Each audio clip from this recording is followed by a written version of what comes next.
आपल्यातील बऱ्याच जणांनी काहीतरी मोठं घर, मोठी गाडी आणि स्वप्नातील सुट्ट्या यांचा विचार केला असेल. पण हे सगळं करताना आपण कितीदा विचार केला आहे की यासाठी लागणारा पैसा येणार कुठून? आणि हाच खरा तो ट्रॅप. आज आपण जाणून घेऊयात की दिखाऊपणा आणि अनावश्यक खर्च कसा आपल्याला आर्थिकदृष्ट्या मागात पडू शकतो. तर चला सुरू करूयात. आपलं स्वतःचं एक मोठं घर, मस्त ऐशोआरामी गाडी आणि वेगवेगळ्या डेस्टिनेशनला फिरायला जाणं, श्रीमंती म्हणजे अजून असते तरी काय, यालाच तर श्रीमंती म्हणतात ना. आणि हे काय तुम्ही आणि मी कोणीही करू शकतं. पण हे सगळं करण्यासाठी पैसे लागतात. आणि पैसे ते तर नाही आहेत. म्हणजे कुठेतरी फिरायला जायचा मूड जरी झाला तरी बजेट नावाचा एक राक्षस त्या सगळ्यावर पाणी फिरवतो आणि सगळं कॅन्सल करतो. पण एवढं सगळं झालं तरी आपल्यातला ॲटिट्यूड काही कमी होत नाही. मग येतो तो आपला दिखाऊपणा. तो तर आपल्याला एकदम भारीच करता येतो. उन्हाळ्याच्या सुट्ट्यामध्ये आपण कोणकोणत्या देशात फिरायला गेलो हे शो अप करत सांगायचं, किंवा शॉपिंगसाठी तुम्ही कोणत्या मॉलमध्ये जाता आणि मग समोरच्याला आईट दाखवत विचारायचं, काय तुम्ही दुबईला जाऊन आलात की नाही? आणि याचं उत्तर जर नाही असेल तर मग तुम्ही नक्कीच मिडल क्लासच्या कॅटेगरीमध्ये येता. आणि मग मिडल क्लास लोक या टॅगपासून स्वतःची सुटका करण्याच्या प्रयत्नात सगळ्यात जास्त फसत राहतात. आणि मग बाकी उरली सुरली उणीव पूर्ण करण्यासाठी इंस्टाग्राम आणि फेसबुक आहेतच. या वरवरच्या रंगाला, दिखाव्याला फसू नये.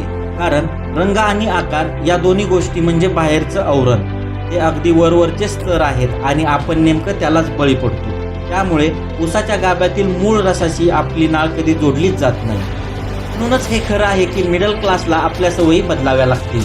म्हणजे अगदी त्या जाहिरातीमधल्यासारखं डर के आगे जीत है या कन्सेप्टला मनावर घेणं फार गरजेचं आहे. यासाठीच या सिरीजच्या एपिसोड 2 मध्ये मध्यमवर्गीयांसाठी रिस्क घेणं किती गरजेचं आहे ते आपण समजून घेतलेलं आहे.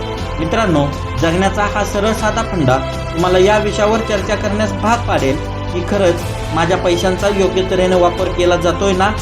हा मुद्दा सांगण्याचं कारण एवढंच, सध्या प्रत्येक व्यक्तीच्या डोक्यात एक खूळ शिरलंय की सर्वांनी त्याच्याविषयी बोलावं. मग त्यासाठी कितीही शो ऑफ करायला लागला तरी चालेल. आजच्या युगात प्रत्येक व्यक्ती स्वतःला श्रेष्ठ दाखवण्याच्या चिंतेमध्ये दुसऱ्याला कसं कमी दाखवता येईल याचा प्रयत्न करत असतो.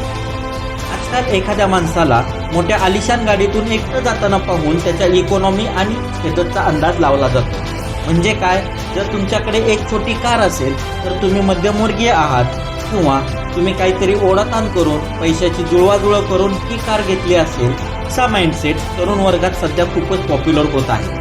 आणि याच कारणामुळे बिचारा मध्यमवर्गीय अगदी अलगदपणे फसत जातो.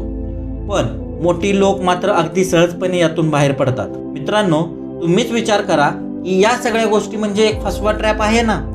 आता तुम्ही म्हणाल, एवढं सगळं तुम्ही सांगितलं आणि आम्हाला सगळं कळालंय, तर मग पुढे काय?